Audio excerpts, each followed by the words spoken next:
as God na die volk toe kom en hy kom sê vir hulle, ouens, julle moet vol moed wees en sterk wees. Wat was die omstandighede? Wat het gebeur? Die tempel was afgebreek gewees. Die volk onder 'n koning kom weer by die tempel uit en die tempel lê in stukkies. Dis so min of meer net 'n idee om vir jou die prentjie te skilder. So die volk kom en nou kom sê God vir die volk, luister die ouens, hier's 'n job wat moet gedoen word. Hier's 'n werk wat moet gedoen word. Ons gaan nie die tempel so los nie. Dink net gou vir 'n oomblik, as jy 'n tempel gebou het, kom ons vat hierdie plek, jy het 'n kerk gebou, jy het sy dak opgesit, jy het alles mooi gemaak, jy het alles reg gemaak, alles loop mooi, die matte is gewas, en die verhoog is uitgebou, en mense kom en hulle kom aanbid die Here. En die volgende dag is alles daar weg. Alles gebreek, alles in stukkies, niks kan weer gebruik nie. Wat sal in jou gemoedstoestand plaasgevind het? Hoe sê jy gevoel het? Moedeloos, gee my nog 'n woord. Devastated, gee my nog 'n woord. Teleurgesteld. Kom ons vat teleurgesteld ook teneergedruk. Depressief. Mismoedig. Ek het nog iets gehoor daar agter ergens.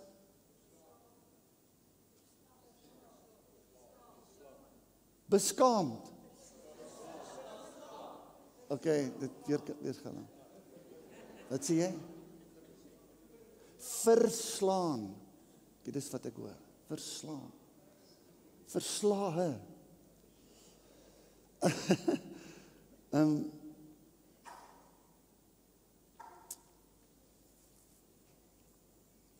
God kom na Josua toe, na die volk, en hy kom sê vir hulle deur Zerubbabel, en hy kom sê vir hulle deur Haggai, hy sê, ouens, ons gaan dit nie so los nie. Die gebou wat gebreek is, kan ons nie so los nie. Dit wat plaasgevind het, ons kan ons nie verder daaraan steur nie. Ons moet begin heropbou.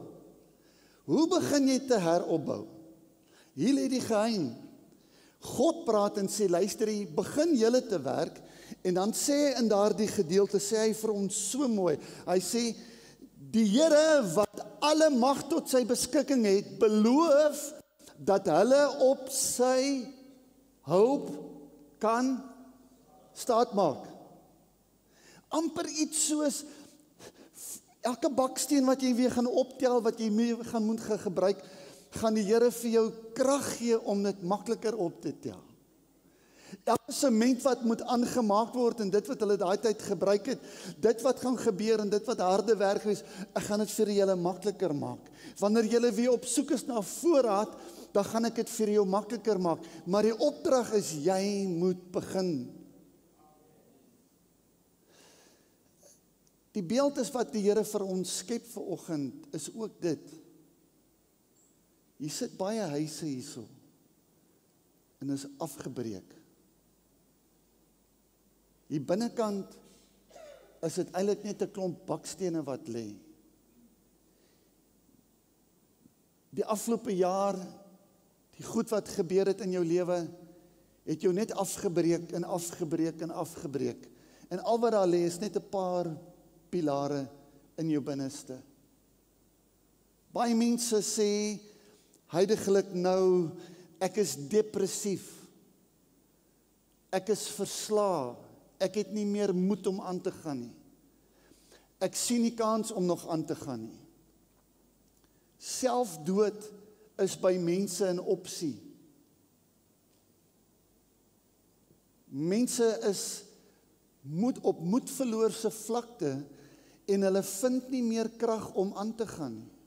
Die druk in die werk is te groot, die spanning op my finansies is te groot, ek kan nie meer aangaan nie, ek wil nie meer aangaan nie. So dis die prentjie wat die Heilige Gees vir my wys. En as dit jy is wat hier sit vanoggend, en jy sit met hierdie gedagtes, dan moet ons praat daaroor, en ons moet probeer om te kyk, waaruit vat die Here ons? Want hier onder in die sirkeltjie, moet word gevoed deur die stemme wat jy toelaat. As jy gaan toelaat, dat die verslae gedagtes, die depressiewe gedagtes, die mislukkings in jou lewe, as daai stemme met jou gaan praat, gaan dit jou teen die einde van die maand nog erger maak as wat jy huidiglik is. Jy gaan dan 10-1 in 'n kliniek opeindig, jy gaan 10-1 dalk nog verder gedink het aan selfdood en alles wat daarmee saamgaan.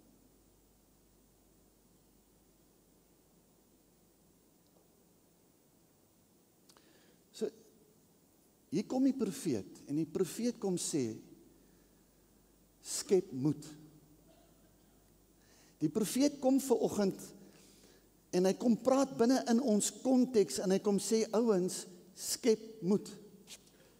As ons weer teruggaan na die woordjie kasak toe, dan sê hy vir ons, God sê, ek wil jou versterk om weer op te bou. Ek wil jou weer moed gee om die bakstene op te tel in jou lewe en om weer op te bou. Jy sien, want hier is die slegte nuus. God gaan dit nie vir jou doen nie. God gaan nie vir jou lewe herstel nie. Jy gaan dit saam met God moet begin herstel. Jy gaan die regte goed in plek moet begin sit, om vir jouself te sê, ek kan weer my lewe opbou saam met die Here, want hy gaan vir my die moed gee en die sterkte gee en die krag gee om dit te kan doen. Daar's bouers. Daar's sekere mense, as jy vir hulle sê, luister, die skep moed, Christo, as jy sê skep moed, dan sê hy, ou, jissie, man, ek is reg. Wat moet ek doen? Wat moet ek doen? En hy tel nie sommer 1 baks nie, hy tel sommer 10 op, pak hulle hier op, en hy loop, weet soos daai ouetjie wat die pyp rook, wat is sy naam? Popeye. Hy sê, I can do all things, man. En hy stap met die bakstene. So, daar's bouers. Dan kry ons mense wat binne in weer 'n groep sit. Hulle is mense wat ek noem hulle denkers. Ja, jy weet, dis 'n mooi woord wat hy gepreek het vanoggend. Ja, ek verstaan dit. Amen, is die 20 weke wat ek geoefen het. So, raak rustig in jou binneste, klim in die water en swem, want jy kan dit doen. Amen. En dit is ook hoe die Here met ons werk, dat wanneer ons in omstandighede kom, dat ons nie benoud sal raak oor dit wat op ons pad kom nie, maar dat ons deur dit sal gaan. Ek gaan weer die 6 punte herhaal, en hierso kom dit vir u ook nou na vore. Die volk het nie na God gekyk nie. Hulle het vergeet wat God reeds gedoen het. Met ander woorde, God het heeltyd die volk herinner, ouens, ek het julle uit Egipte uitgehaal. Ek het die koning, Nebukadneser, het ek uitoorlê. Ek het 10 plaae gebring, en dan gaan die storie aan daar. Wat ek vir julle alreeds gedoen het, tel punte. En ek wil vanoggend vir jou sê wat hier sit. As jou tempel afgebreek is, as jy moeilike tye ervaar, ek wil jou vra, wat het die Here al vir jou gedoen? Want daai stem moet jy na luister. As die Here vir jou deur 'n siekbed gebring het, die Here het jou gesond gemaak, luister daarna en gee die Here die eer. Moenie vrees vir 'n volgende siekte wat jou pad kom nie. Want jy weet wat die Here alreeds gedoen het. Moenie na verkeerde stemme luister nie. Nou luister jy in hierdie Kerstyd, wil ek jou gou vra. Jy het mos nou vriende. En dan het jy positiewe vriende. Vriende wat, hulle praat mooi goed met jou. Hulle praat motiverend en hulle is opbouend. Behou sulke vriende in hierdie Kerstyd. Maar die ander ouens sê wat, eintlik moet Ierland gewen het, jy weet, en eintlik moes die Bokke 2 rooi kaarte gekry het, jy weet, en eintlik, jy weet, jy het mos sulke mense. Weet jy wat? Miskien is jy een van die negatiewe mense. Ek wil hê jy met jou stem begin stil maak. Jy moet begin ophou praat. Want jy beïnvloed mense op 'n negatiewe wyse. Pa, as jy in die huis is, en jy's elke dag morbied, klarig, klaakous, jy kla oor alles, jy kan niks reg sien daar in die huis nie, jy kla oor die kos, en jy kla oor die huis, en jy kla oor alles, ek wil hê, weet jy wat nie, gaan hou vakansie. Gaan staan in die Weskus se see, en koel af. Want weet jy, ek wens jou vrou sê vir jou verslag, jy's 'n klaakous. Maar van die vrouens ook, julle is ook klaakouse. Want julle kan net, jy weet, as jy 'n verkeerde stem is, gaan draai dit. Kan ek 'n amen kry? Gaan draai dit. Daar's baie om oor negatief te wees. Ons kan heeldag praat oor die potholes en oor die strepe wat nie geverf is nie, en oor almal se dinge wat aan die gang is. Maar weet jy wat? Dis baie moeiliker om oor positiewe goed te praat. En ek wil vir jou sê, kom ons praat liewerste oor positiewe goed. By my huis is ons nie besig om oor negatiewe goed. My vrou, sy weet ek hou nie daarvan nie. Ek sal altyd 'n positiewe ding wil sê van enige omstandighede. Hoekom? Want God kan omstandighede verander. Maar weet jy wat? Jy kan ook omstandighede verander. Jy moet uit jou depressiewe bootjie uitklim en jy moet begin woorde aanleer, woorde wat sê, hou moed, wees sterk, word versterk, word kragtig in die Here. Jy moet dit begin sê oor jouself en oor mense om jou.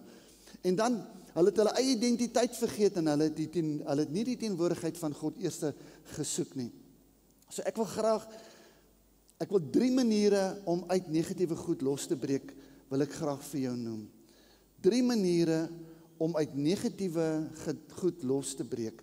En dis die volgende. Aktiveer strategie. Breinskrif, oorgee en bid. So dis 3 goed wat jy kan doen. Om uit negatiewe gedagtes uit los te breek. Aktiveer strategie, en dit beteken die volgende. Beperk negatiewe invloede. Soek positiewe vriende. As jy swak voel, draai na God toe. Moenie iets anders te doen nie. Draai na God toe.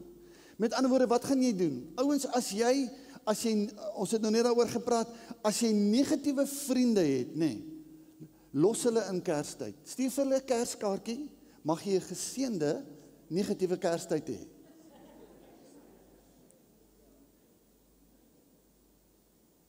As dit jouself is, stuur vir jou 'n Kerskaartjie wat sê, luister jy, mag jy 'n positiewe Kerstyd beleef. En begin jou woorde te verander. Kan ek 'n amen kry? OK. Praat ek met Rotsgemeente of praat ek met Honolulu se gemeente? Amen. Ons moet dit vat. Jy moet nou sterk wees vanmôre. As daar 'n baksteen na jou kant toe kom, werk met hom. Die tweede ding is breinskrif. Jy moet jou brein se neuronpatrone verander. En dit is die skrif. Jy moet die Bybel lees. Ouens, dit help jy het 'n Bybel in jou huis nie. Dit help jy het 'n Bybel op jou bedkassie nie. Dit help jou niks nie. Jy moet daai Bybel begin te lees. Begin skrifte te soek. As jy nie weet waar dit staan nie, gaan Google enige woord in Google gaan vir jou sê waar dit staan in die Bybel. Google is nie 'n slegte vriend nie. Hy is 'n goeie vriend. Jy kan hom maar gebruik. So enige antwoord wat jy soek, is daar. Gaan soek dit in die Bybel. Voed jou gedagtes met Gods gedagtes. Moenie toelaat dat verkeerde vriende, verkeerde mense in goed vir jou sê wat nie nodig is nie. Dan, tweedens daar, fokus op God se liefde. Hoekom? Want God is lief vir jou. God stel persoonlik in jou belang. Hoe kry jy dit reg?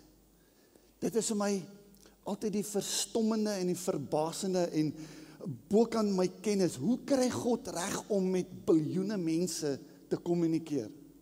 Wel, dis waarom hy God is. Hy kry dit net reg. En hy wil met jou kommunikeer, hy wil met jou praat, hy wil met jou deel. So fokus op sy liefde, want sy liefde maak dat hy altyd vir jou ruimte het. Hy's altyd daar vir jou. Jy kan maar net wag op hom, hy sal vir jou lei. En dan fokus op waarheid. Wat is waarheid? Waarheid is die goed wat jou vry maak en nie wat jou bind nie. Leuns is goed wat jou bind en jou in 'n depressiewe lyn gooi. Leuns is wanneer jy gedagtes hoor en sê, ja, jy daai pastoor, jy moet net weet wat by daai pastoor aangaan. Wat gaan aan by die pastoor? Ek het gehoor van iets. Dis leuns. As jy wil weet wat by my aangaan, kom kuier van my, nee. Reg so. My dogter is hier vanoggend.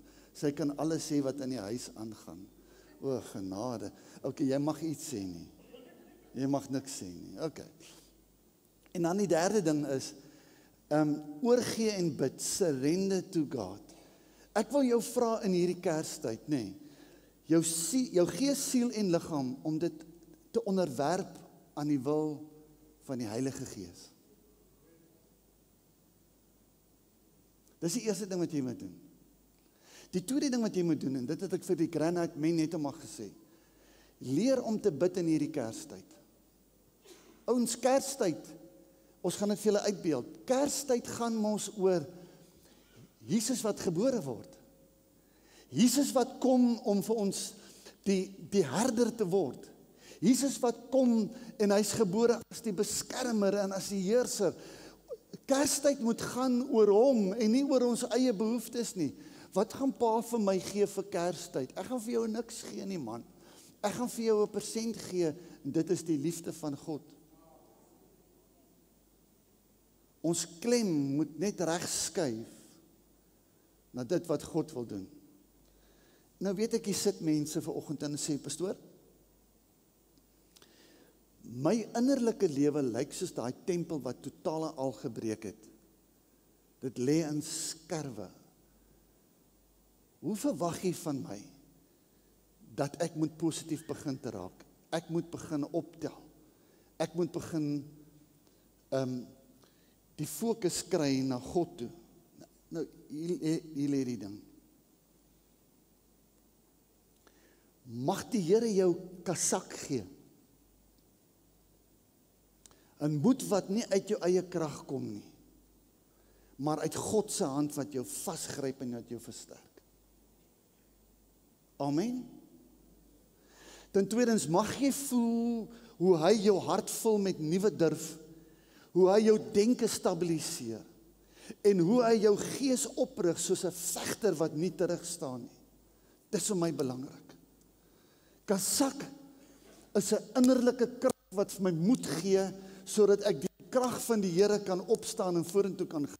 Wanneer jy swak voel, fluister die woord kasak. God versterk my nou. So 'n paar jaar gelede, toe Ewald nog hier was, het ons eendag, Adrie, het ons 'n war ding, ek weet nie of jy by was nie. Ons het 'n war cry gedoen. Dit was 'n lied, 'n weermaglied, 'n greep, soos wat Joshua hulle gehad het. Maar dan het jy jou gesig geverf en jy het jou broek opgetrek en dan het jy begin 'n war cry doen. En jy het begin skree. Nou, so dat nou die dag daar by Ironman, dan sê hulle ook vir jou, where's your war cry? Jy moet 'n war cry, we gaan hierdie ding wen. Nou, luister die ouens, weet jy wat, wanneer ons baie keer net in jou huis staan, jy gaan staan voor die spieël, en jy sê vir jouself, en jy vat jou vrou se lipstif, daai swart ene, en jy trek vir jou sulke lyne oor jou gesig, nee, of jy gehaal modder uit die tuin uit, en jy maak vir jou 'n paar Indiaan merke in jou gesig, en jy gaan staan voor jou spieël, en jy begin vir jouself te sê, I am not going to be a loser anymore. Ek gaan nie elke dag negatief raak en in my huis sit nie. Ek gaan die gras begin sny. Ek gaan my vrou begin lief hê. Ek gaan begin opstaan en die naam van die Here aanbid. Ek gaan begin om die Here groot te maak. Dan gaan daar iets gebeur, man. Waaroor klap die vrouens nou aan? Is dit die mans wat die gras gaan begin sny? Mans, julle moet slim raak. Haal net al die gras uit en gooi klippies. Dan hoef jy nie elke week gras te sny nie. Daar's nie een amen nie.